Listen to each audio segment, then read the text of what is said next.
Hey everyone, welcome to the Fox 5, the show that explores Fox rehabilitation through an original list created by a Fox colleague. Please welcome to the Fox 5, Fox rehabilitation speech language pathologist, Michelle MacLean. Hello. Michelle, welcome to the Fox 5. Thanks for having me.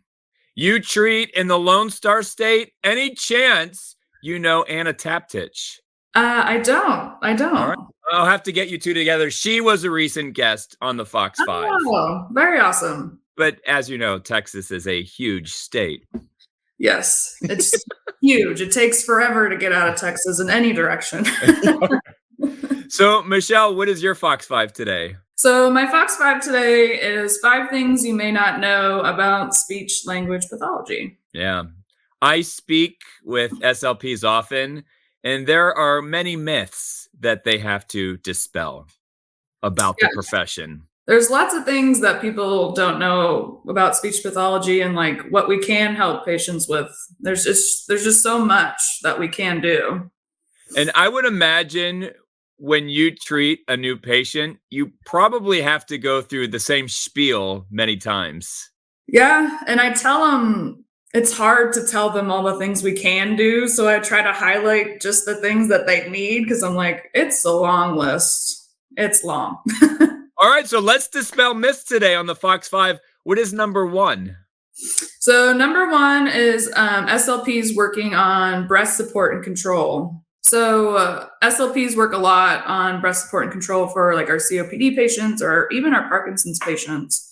And we use like respiratory strengthening devices like the EMST to help strengthen breath support and control for communicating and even to help energy conservation. And this also can help strengthen muscles using for swallowing. So that's pretty cool. There you go. You didn't know that? You do now. Exactly. But also, of course, we can adapt without using, all of the fancy devices, whether it's using tissues or even blowing bubbles to help provide feedback on patients' respiratory strength and control.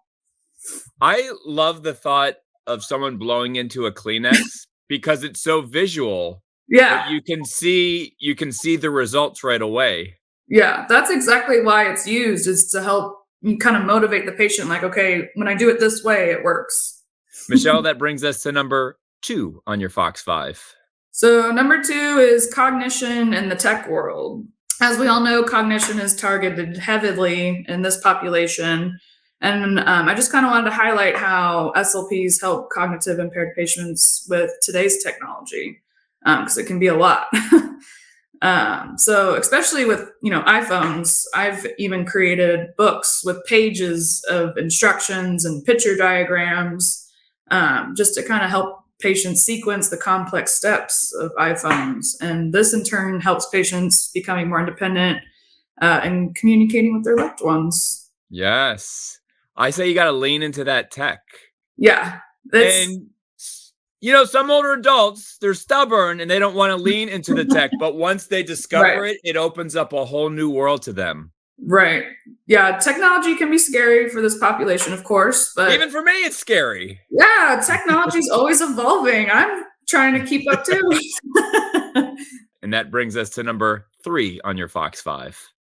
So number 3 is adult pragmatics. So in an SLP scope of treatment, even with the adult population, SLPs can coach and model appropriate social pragmatic skills to most commonly like stroke or TBI patients who are having difficulty with the inappropriate use of conversations, like conversation conventions like eye contact or turn taking when communicating, and doing lots of education for their families on these pragmatic deficits and how to help them. Keep them coming, Michelle. We're up to number 4 on your Fox 5. So number 4 is adults with stuttering. So stuttering is not quite as often seen in our adult population, but stuttering is definitely targeted by communication strategies, increasing their confidence with communication, and even increasing their acceptance of stuttering. I've even walked with a handful of my patients like in their community And once they feel more confident, of course, I have them practice their strategies with familiar and unfamiliar listeners, even with myself by their side, of course, just to help them be more comfortable with their stuttering. And Michelle, that brings us to number 5 on your Fox 5. So number 5, again, I saved for last because it's my favorite. It's SLPs helping people with accent modification. So whether that's people wanting to change their dialect, professionals wanting to communicate better in their work, or even actors learning new accents for roles in film. So I think it's safe to say that SLPs are out there in Hollywood. Wow. Now, have you worked with any Hollywood actors? No, I haven't, but maybe one day. That's very fitting that you saved that for the end, because I did not know that about speech language pathology.